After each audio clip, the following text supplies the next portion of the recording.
Good day, everyone, and welcome back to our course, Introduction to English Literature at the Islamic University of Gaza. Today we move closer to the 20th century, to 21st century literature. We finished the Romantic movement, and I said in a way or another that the Romantic movement is not named after a particular monarch, a king or a queen like we have the habit, or a political movement like the Commonwealth or a Restoration. This is the Victorian era, Victorian literature today. We'll speak about the Victorian novel. So moving from a name after a famous literary movement, the literature of the Romantic poets and novelists, to the Victorian era. The Victorian literature is named after Queen Victoria, who ruled England for more than 60 years, almost 65 years, ruling England. There's this joke about England, the queens of England always living more. So we have Elizabeth, we have Queen Victoria, and now Queen Elizabeth, who doesn't seem to want to die at all. And we have the names after them in a way. So the Victorian literature, in a way or another, there was a mixture, a mingling between, there was an overlap between Romanticism and the Victorian age, Victorian literature in terms of sensibility, in terms of features. So some Romantics even died sometime in the Victorian era, but again, their writing and their sensibility, the feature of their writing was closer to the teachings of Coleridge and William Wordsworth. And we've seen Jane Austen, for example, who is considered to be either or. Today we speak about the Victorian novel, the first part. But before we do that, let's do some talking about how life was then during the Victorian age. Remember, we said one reason why the Romantic poetry was composed in that particular way is that they were reacting to the corruption of the city and what was going on. So in the background, while the major names of Romantic literature were in the countryside, among nature, writing about natural and supernatural issues like, again, Coleridge and Wordsworth, the city, the Industrial Revolution, the industrialization of the society, the factories were killing the people in a way or another. The high class, the rich people were getting richer, remember, and the poor people were getting poorer and poorer. So poverty was everywhere, diseases were everywhere, corruption, sins, vices, whatever you call it, unemployment. The corruption was in many ways like everywhere in the society, in the church, in the palace, the royal family, and of course in the government, and in the institution. There were institutions that were supposed to take care of the poor. There are something called the work house or the work houses. We'll talk about them when we speak about Oliver. They were supposed to be giving food and shelter for the poor, but they were starving the poor. So, and again, the church was supposed to give, faith, guidance, belief to people, but they were stealing, they were corrupt themselves. The royal family was supposed to be protecting the people, but they were not, in a way or another, protecting them. So the monarchy was not as popular as it was 30, 40, like 3, 4 probably centuries ago. And we said that this started from the Commonwealth. So the monarchy started to lose privileges and power. They still had the money. They still had the symbolic role. The queen played huge parts, but still the monarchy was not famous. People did not like the monarchy like in the past. The social problems were everywhere. And most of these social problems are related again to the poor people that nobody wanted to care about. To the extent that many people say there were 2 Englands or 2 Londons. London that belongs to the rich people, that shows how rich people were benefiting from imperialism and colonialism and the Industrial Revolution and factories. On the other hand, we had the very poor people, the orphans, the women, the disabled people, the sick people, the kids. They were deprived. They were not benefiting from the wealth of the British Empire. So poverty, unemployment, education, the education systems, the laborers, the working class, and most importantly, we'll talk about the double standards, how there are a set of rules, like there are rules for the rich people and rules for the poor people. All of this we'll see in the literature of this period. Okay. A very interesting thing I like to mention here all the time is the Indian mutiny. Mutiny is something like intifada, like we have here in Palestine, the intifada, the first intifada, the second intifada, the third intifada. It's like a revolution. There's something funny, interesting, and at the same time really racist and horrible about imperialism and colonialism. When you talk to some Israeli Zionists, they will always be defending Israel and say, but we did good to you. In a way, we're helping you. We're improving your lives in a particular way or another. Palestinians living inside Israel are the happiest and the best Arabs in the Middle East in a way or another. So always colonizers think that they're doing good job to the colonized. Yes, we're killing you, we're depriving you of everything, of your freedom and self-determination and free will and everything. But that's the argument. You could be a lot worse. We're bringing you technology, the train and everything. So in India, which was part of the British Empire, and Queen Victoria became the Empress of India during her reign, the people were surprised that there was like some unhappiness in India. People were unhappy with imperialism and colonialism. So it came as a surprise to so many people because, again, imperialists and colonizers always believe that we are doing a good job. We are doing a favor for you. When we go to India, to Africa, we're helping you. We're civilizing you. We're educating you. We're teaching you. We're just making you better people. And that's very funny because the same people refuse, because someone was joking on Twitter last night that if England, because England, there's a lot of trouble in England nowadays with Brexit and, so many, problems with the health system, education system. So a guy was saying that if you claim that imperialism was good for India and Africa, I think Africa should come and colonize us so they can improve our lives in a way or another. So this is significant. Again, the beliefs of the age were, the beliefs, the values, they were always declining and deteriorating. But the final blow, to science, to certain beliefs, especially to the church, came from Darwin. Are you familiar with Charles Darwin?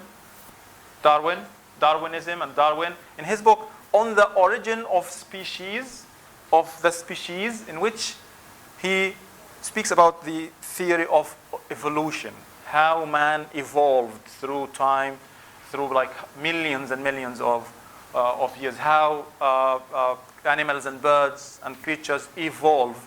And this is the argument here that man originally was an ape or a monkey, and then we evolved to become human beings because survival is for the fittest.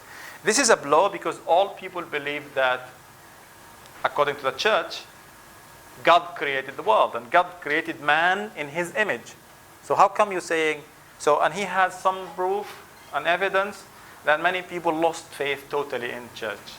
This is also significant. So the major novelists of this age, all this will be reflected in a way or another here in the literature, because literature in a way mirrors life, criticizes life. It's a tool of criticism and also empowers certain people and particular genders. So we have Charles Dickens, George Eliot, the three Bronte sisters. It didn't work with me. There should be, this letter, strange, not English, Bronte. The three Bronte sisters, three sisters writing novels. Thomas Hardy are the most famous novelists. So how many females and how many males, how many men and how many women do we have? 2. 1, 2, and here 3, and 3. So 3 men and 3 women? Yeah. Are you sure? No. 1. Thank you very much. George Eliot is a woman. Yes. Yes. Why? Because George. No, she used a fake name. A pen name, yeah, pseudonym, a pen name. Why would someone write under a pen name, a different name? Why would a woman write under the name of a man? It's like someone like واحدة اسمها مثلا عطا ولا جمعة مثلا. Like, why would someone change, especially a woman? Yeah, please. To be appreciated for her works and not to be judged because of her. Thank tribe. you. So people like a woman, what is a woman going to be writing about? Kitchen stuff, how to make sandwiches, which is a very anti-feminist notion. So she takes this out of the context. You read the book as if it's written by a man. So the idea that women couldn't write like men was still there in the Victorian age. But remember what Virginia Woolf said about Afra Ben. Because she started this, she showed the women that they should write no matter what. The problem here is that many of those novelists were publishing their stories in newspapers, in chapters. So every week, 2 or 3 chapters. This is called serialization, was in serials. So the publishers wanted to sell as many copies as possible, and readers wanted to read good things. And the publishers again wanted to make money. So if people don't want to read for women, maybe the publishers are not going to be encouraged. That's why sometimes we have to have like really dedicated publishers who take care of what we call the subclass or the outsiders. So they give them a chance to write. Okay? But we'll see next class what George Eliot. George Eliot is one of the most significant female authors of all time. What she did was an amazing job because she exposed the society as hypocrite or hypocritical, because people claim that women can't write. But when she wrote using a pen name of a man, like many people's critics who were mainly men, like, yeah, this is really good writing. Only men can write like this in a way or another. Look at this. Interesting. I don't think women can write stuff like this.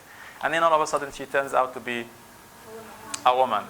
A slap on the face of those critics, telling them, you're judging us not by you're not appreciating our text. You're just, okay, a woman, I don't think she's going to write good stuff. And nowadays, by the way, some of the most important famous women, like women in poetry and in novel and prose, are women. Some of the most important writers are women, like J.K. Rowling, like Agatha Christie, like other contemporary poets we might mention later on. Yes. When did her identity release? It was released sometime during her career. Did she do it or someone? We'll talk about this later on. Yeah. But in her age, a lot of women like Mary Shelley after Ben started to write. Why didn't she just follow her? That is an interesting question. We'll see about that. But again, not all women were lucky or had support from other people around them. Okay, so some women didn't have the right parents, right, to help her, or the right connections with publishers, or so we'll see how that came about. Today we talk about Dickens and Hardy. Dickens and Hardy are the most important men novelists of all time.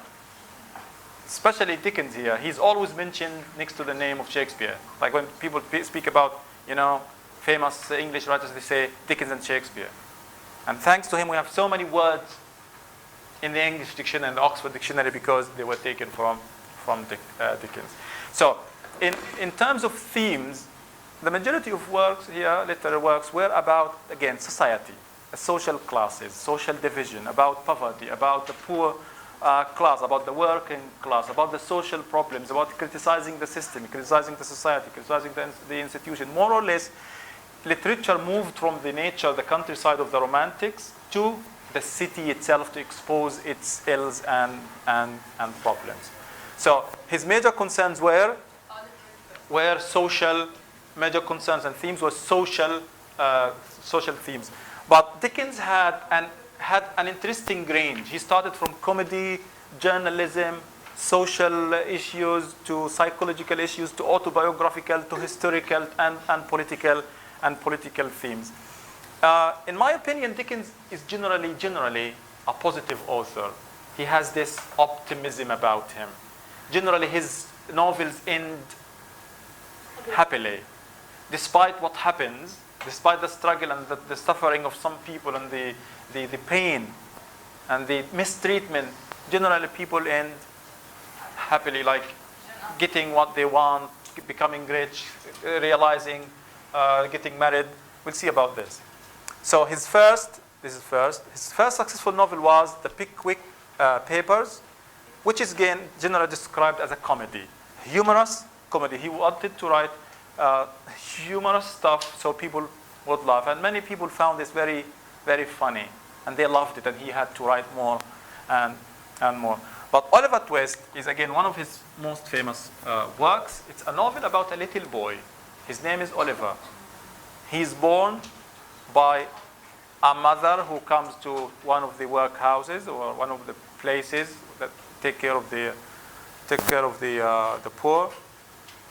She gives birth to Oliver. Nobody knows who she is. She doesn't say, and she dies. So we don't know who his father is. He's taken by the church, and they pay some people money to take care of him. But because of the corruption, because of the selfishness of the people, because they steal, because nobody was dedicated, was doing a good job, they were mistreating him. They were starving him.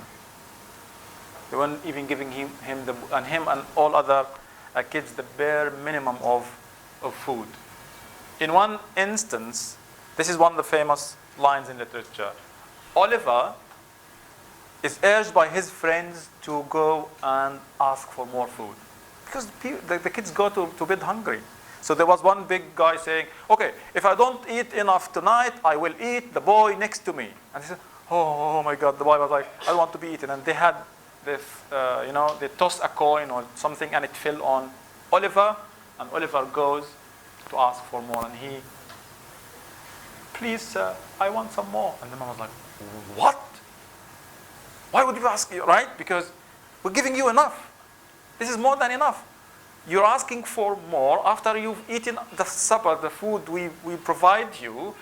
He says, what? And this what, it's not like what, say again. Like what? Say again, sorry.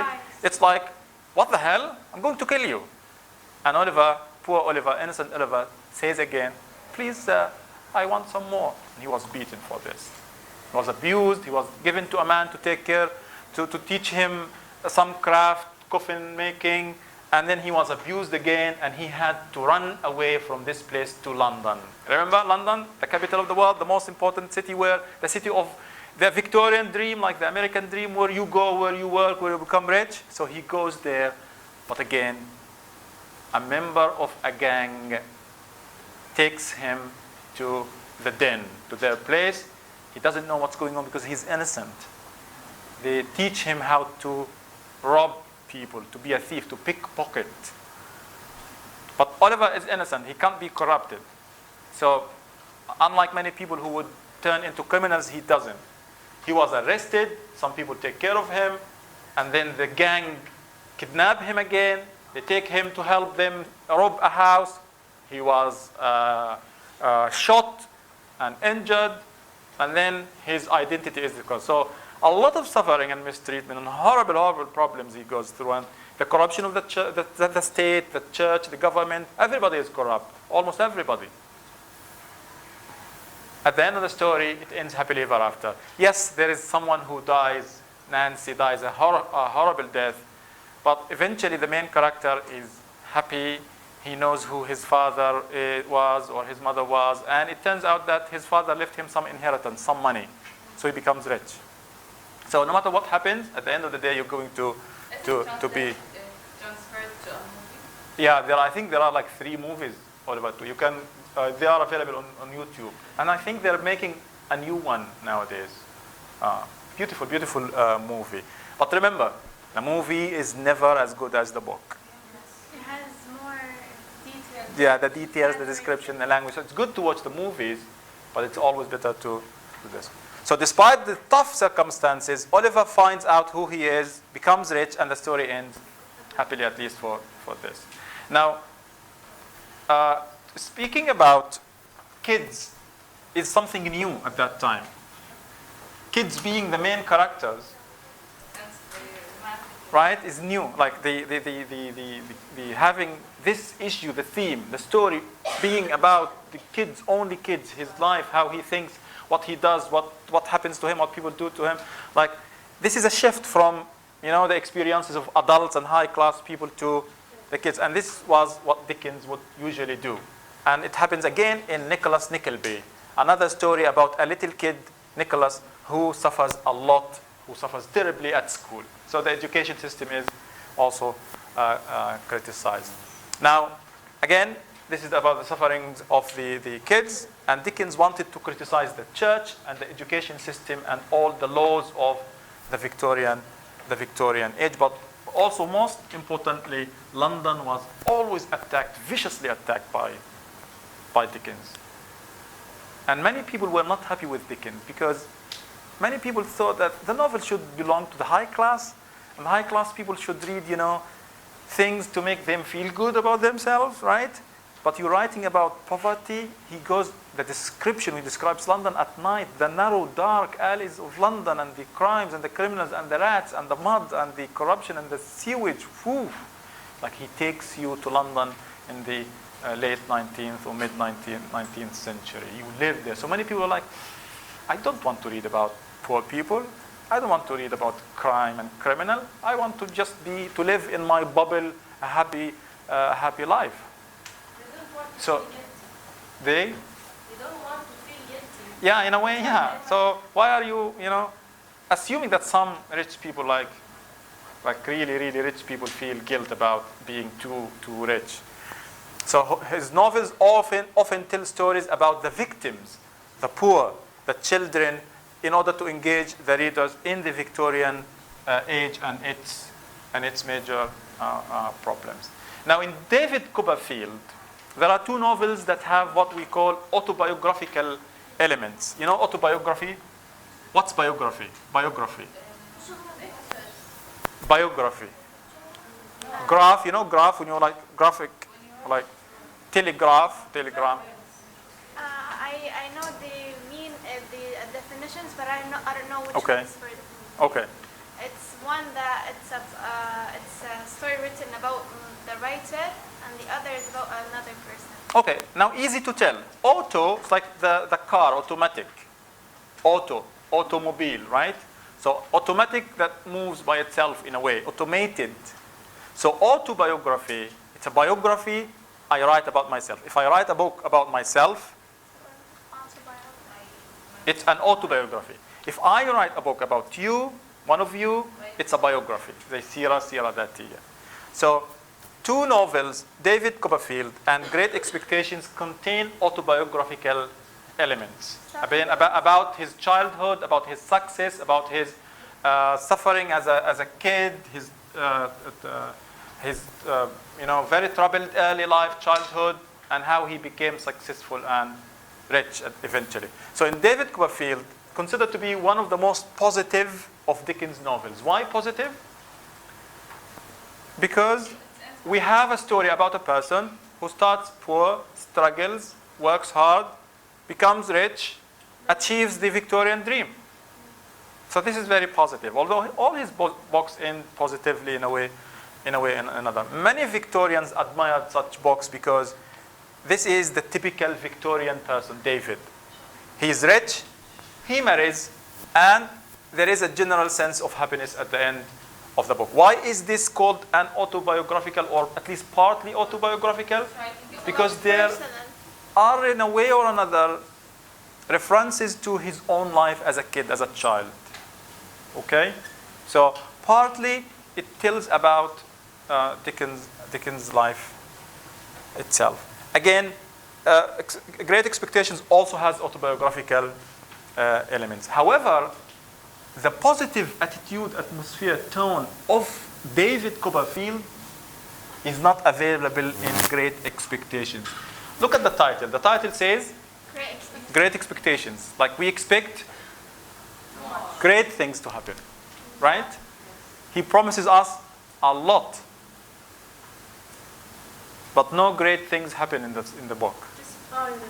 It's ironic. Thank you. Even the title itself is ironic. Why?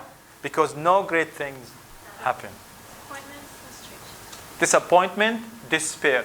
And many people believe that this is a change in his attitude, his writing style itself. Like he was changing from positive to dark, etc. Because the age, the Victorian age itself started with, with hopes of a better life for everyone. Like the poor people, women, the working class benefiting from the wealth coming from, the colonies. But now, again, the rich were getting richer and the poor were getting poorer. So there was disappointment and disillusionment in his life. Hard Times, I love Hard Times. It's one of my most favorite novels. Now, Hard Times is about generally like two things. About the industrial revolution, the industrial society, the factories, the working class, the laborers. He takes us in a journey to show us the unions, the laborers, how deprived they were. They had no rights. They were really poor. They couldn't achieve the slightest of dreams. They can't even, sometimes I think the man there couldn't marry the woman he loved. Only because he's a poor man, because he can't afford it in a way or another, because the society is not helping, because there are no regulations to give the basic human rights and the basic decent life to the working class. But also in this society, there is an attack on the educational system. Dickens is exposing the education system as horrible, because it's mainly based on facts. In one character, the famous Mr. Gradgrind, I think it's in the dictionary. The word Gradgrind describes a man who doesn't believe in imagination and fancy, who only believes in facts, science. Please try to read. So I'll post some extracts from this for extra reading on Facebook. Some of the most interesting stuff can be found here. He says he gets into a classroom and he starts asking people to define a horse. What is a horse? There's a student, a girl who says, "What's a student number 20?" So he even doesn't want to give her, what's your name? She says, "My name is Sissy." He says, "Sissy? Sissy is not a name. Call yourself Cecilia." Because Sissy is a musical. It's there are also movies here. So he says, "Facts, facts, facts. Teach these boys and girls nothing but facts. Plant nothing else and root everything else. This is the principle on which I bring up my children, and this is the principle on which I want you to bring up these children. Facts, sir. Stick to facts, sir."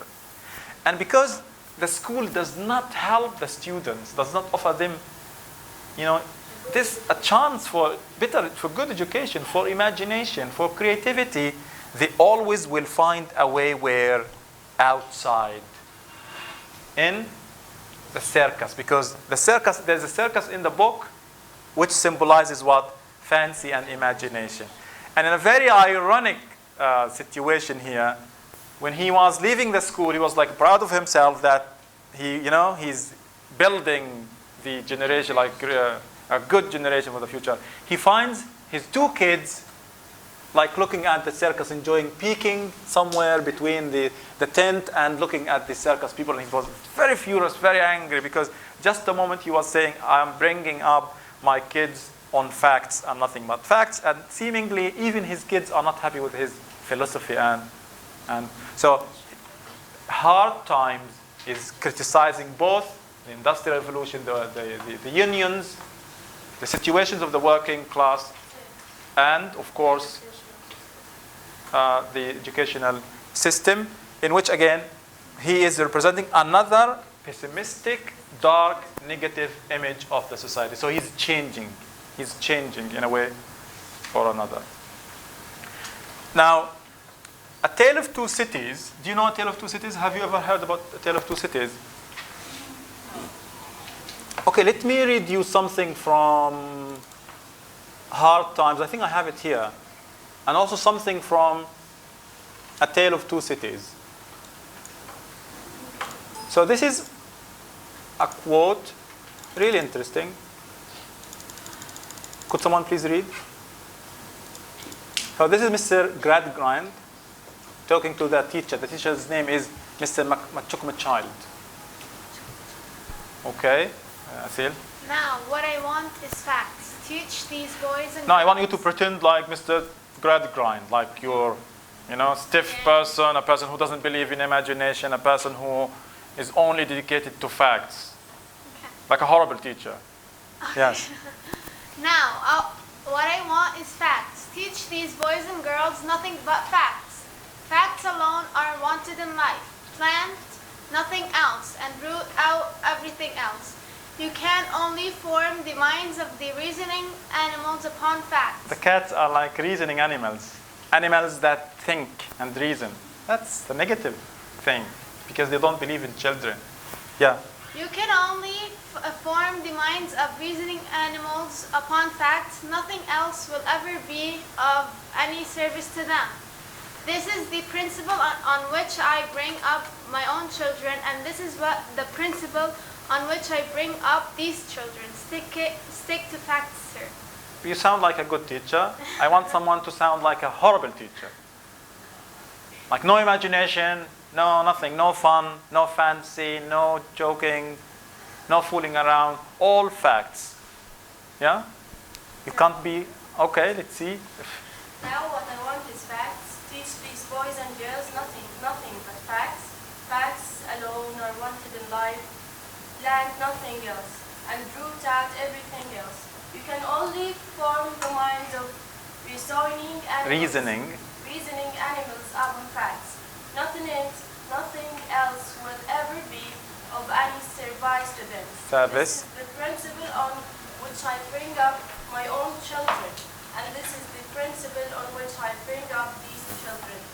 Stick to facts, says. Seems no one can act like a bad person, which is good. There's this advice someone gave to his kid. The kid guy, I read this on the comment section on YouTube. It's horrible. There is racism and bigotry everywhere there, but sometimes you will find good stuff. So he says, I went to my dad and I asked him for advice because I wanted to play the role of a bad person, a bad character. And his father gave him the wisest of all advice. He told him, son, a bad person doesn't know that he's a bad person. A bad person doesn't know that he is a bad person. So how would you act? So you can't act like a bad person because you think you're doing a good job. He thinks he's doing a good job. Do you want to read? Okay, the next one. No, Go on. Extract. Introduction to the book. It is, part of it is in the book, not all of it. So now, A Tale of Two Cities is also very famous, like probably one of the most famous ever. Even the title, A Tale of Two Cities. And I want you to go to Google today when you go home, if you have electricity and internet connection, sorry. And Google, use inverted commas to Google A Tale of, and don't complete it, and use it in between inverted commas. So you look for the exact wording. Yes. And you will find hundreds and thousands of articles and references, not to A Tale of Two Cities, to everything. So I was just telling the other group that there's a huge dispute between the pizza in New York and the pizza in Chicago. So there's a fight. These people hate these people's pizza and vice versa. So I'm sure there must have been someone somewhere who wrote A Tale of Two Pizzas, A Tale of Two Teachers, A Tale of Two Wars, A Tale of Two Students, A Tale of Two something very famous. And this is the opening part of the novel A Tale of Two Cities. One of, again, the most memorable. It was the best of times. It was the worst of times. It was the age of wisdom. It was the age of foolishness. It was the epoch of belief. It was the epoch of incredulity. It was the season of light. It was the season of darkness. It was the spring of hope. It was the winter of despair. We had everything before us. We had nothing before us. We were all going direct to heaven. We were all going direct to the other way. In short, the period was so far like the present period that some of its noisiest authorities insisted on its being received for good or for evil in the superlative degree of comparison only. The worst, the best. You want to read? What is he comparing? And what is he talking about? A Tale of Two Cities, interesting. Is it Victorian age? We don't have much time to read, but go home, read this, enjoy these. If you don't want to read Dickens because you're still young, like freshmen here, or women, watch the movie. But again, watching the movie is never like reading the book. If you want to do something, at least read famous quotes by Dickens. You will love him. So, A Tale of Two Cities is about the French Revolution. The two cities are London and French. Paris. Paris. And Paris. Before and during the French Revolution. This is history. So this is a historical novel in a way. Political historical novel. That's the range of novels he writes about Dickens. Okay? So the two cities are London and Paris. Final text here is A Christmas Carol. This was also made into cartoon and movie and a movie. Carol means song. It shows how the British people were celebrating Christmas then. For many people, these are more interesting than history books because in a very interesting, creative way, they take you back to 100 years, 200 years in the past. How the French Revolution came about in fiction and how people celebrated Christmas. So again, this is the range from comedy to social to historical to journalistic styles all the time. And he's also often associated with Shakespeare. So that's Dickens. Generally, Dickens end happily. There's a positive tone here and there, but sometime later, he changed into a darker, more pessimistic attitude in a way or another. On the other hand, Thomas Hardy, even his name suggests that, yeah, right, is the very opposite. This man is dark, but he's considered to be a late Victorian novel. And it's very interesting because he died sometime around like, I think 1928. So he lived like almost 3 decades in the 19th century, but he's still, because of his themes and writing, a Victorian figure or a late Victorian figure. He wrote poetry, wonderful poetry. He also wrote short stories, and he was also a novelist. Now, the book says here that many of his books were burnt because he was offending people. People didn't like his writing, the way he was exposing the evil in the society, the darkness in the society, without giving hope. So Dickens would be attacking all the institutions, but at the end he would be telling us that if you work hard, it's going to end up good for you. But here, no matter how much you work, how hard you work, because you are poor, because you are a woman, because you are a working class person, you will not be able to succeed because this is a capitalist society in which, again, only the rich get richer, the poor have no chance. So the darkness, the tone, and the vision of his novels are tragic and dark. We'll take examples and see how things go. So he exposes these societies about the older truth, the conflict between the tradition and the modern, the conflict between the older generation, the younger generation, between men and women, and how women were struggling, were suffering. Many books, listen, in Dickens, people say, Oliver was a tool or a feather in the wind, like fate was controlling his life. And also some people say fate and destiny play a major role in the destruction of characters. Fate. But I don't like to say fate because this is an unpoetic answer. Yes, fate plays a role, but the society, if the society is, you can't say the society is destroying somebody's life. Yeah, but it's his fate. If you're surrendering to fate, it means you don't want to change. You don't want to criticize. You don't want for others, for institutions to change. So the poor people die, starve to death, and it's their fate. What should we do? We have no choice. So, for example, Test of the D'Urbervilles. very, very sad story about a little girl named Tis, whom the author describes as a pure woman. Now, her parents, poor family, poor parents, sent her to work for a rich family because they think they are related. So they are D'Urbervilles and the other family is like Dibbyfield or something. So someone tells him, the father, that you are related. So, okay, let's send our daughter, maybe she will get rich, we will get rich in a way or another. But because she's a poor woman, a little innocent, pure woman, she is attacked by Alec, the rich man. She is raped. She gets pregnant. She has a baby, names the baby Sorrow, and the baby passes away. The baby dies. So sad, right? So destructive. What happens to the man? Nothing, because he's a rich man. He's a rich man. Then she falls in love with someone named Angel, ironically, who later on leaves her because she tells him her past. She gets angry. She goes back to Alec, and she takes revenge. She kills him. Now, because she kills him, the society wakes up. Wait a minute, somebody committed a crime here. Nobody came after the rapist, but everyone was after Tess. Now, she's arrested. When Angel comes to her, it was too late. She was arrested, and she was executed. And the novel ends with a famous description, the famous paragraph beginning with, "Justice was done." Which is irony. Why is this irony? Why is it irony? Yeah. Because when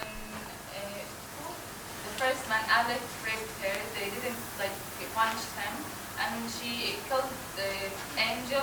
They punished her. In a way, we're not justifying death, but in a way, she's defending herself. She's taking justice into her own hand because the society has failed her. Why? Because she's poor. Why? Because she's a woman. When a woman commits a crime, justice was done. It's ironic because this is not justice. Justice is not allowing this to happen. Not allowing rich people to get away with murder. Okay, some people will say, but this is one novel. Let's see another example. The other example is The Mayor of Casterbridge, in which this man, by the way, most of these were made into movies, if not all of them. You can watch them on YouTube. So that's Henchard, this man from The Mayor of Casterbridge. Listen to me, this is a really interesting story. In the opening story, he was working with his wife and daughter, and he finds a fair, like a market or an exhibition. He gets drunk, and all of a sudden he says, why don't people sell their wives? Why don't people, when they get bored or tired of their wives, why don't people sell their wives? Just sell your wife. And his wife was like, shut up, what the hell are you saying? Don't talk about this. What are you doing? You did this before. Don't. This is not a matter to kid about, to joke about. And he was, I'm serious. I want to sell my wife. £5 for my wife. Give me £5 and I'll give you my wife. And the wife was like, if you take the money, I will never come back to you. He says, I'm serious and I'll give you my daughter as bonus. Take the daughter as bonus. £5 for my wife. And actually someone pays the money. Takes the wife and the kid, keeps drinking, he wakes up, he doesn't find them. He spends the whole novel, he becomes rich, successful, he rises up, he becomes the mayor of Casterbridge. And because this is hard, if this is Dickens, he will eventually in a way or another find them. But because this is Thomas Hardy, can he have them back? No. He actually finds them, but I think the wife dies and also the daughter dies. This is Thomas Hardy. The scene, the selling scene, if you Google the selling scene from the Mayor of Casterbridge, you will find it online. Very interesting read. Really, really interesting stuff. And again, it shows how the women were always, victims of male stupidity, not only violence. And finally, Thomas Hardy's Jude the Obscure. Jude is the name of a man, not a woman. Maybe this is going to be different. Maybe this is going to be optimistic, a little bit. Happy ending. Let's see Thomas Hardy. So Jude the Obscure is about a struggling, working class person named Jude. His only crime is that he has ambition. But not ambition like Macbeth. He doesn't kill anybody. He just wants to join University, Christminster, in which he refers to Oxford University. But he's poor, he doesn't have enough money. Only if you have money you go to university. You pay a lot of money. Only the elite, the rich people. Can he go? No. Because the poor will remain poor for the rest of his life. He belongs to the the working class. He has this complex relationship with Sue. He loves Sue, he's in love with her. But again, because this is hard, he never marries her. Okay? So he marries someone else. At the end of the story, both the children of both Sue and Jude commit suicide. Okay? Very dark. There's a great despair and disappointment in the values of the Victorian age. So the struggle between ambition and human weakness makes this Hardy's most tragically disturbing novel. Yes, I like your reaction. People think this is a disturbing novel. Like, come on, it's too much. But believe me, many people would love to read Hardy more than Dickens, because we like to be shaken. We like to, come face to face to experience other people's suffering. So we compare, we learn, and everything. So he exposes, and this is significant, Hardy exposes the successful society that keeps outsider. And are you an outsider? Out. You can never be successful. You can never rise. You should remain in your position as poor. Who are the outsiders? Women. Ambitious working class men and other, subclass people who are not originally born to rich parents and rich families. So these two people Dickens and Hardy belong to the Victorian age. Yes, Dickens is an early Victorian writer, and Hardy is a late Victorian writer. But remember, when we say the writer is the product of the society, it's not accurate, because we are also the product of our parents' experiences, education, learning, friends, attitudes, philosophies, religious background, ideological background, political background, what books we read, what experiences we have. And then we write, we react in a way or another differently. So we'll stop here. Thank you very much. And next class we'll speak about the women novelists of the Victorian age, starting with George Eliot. Thank you very much.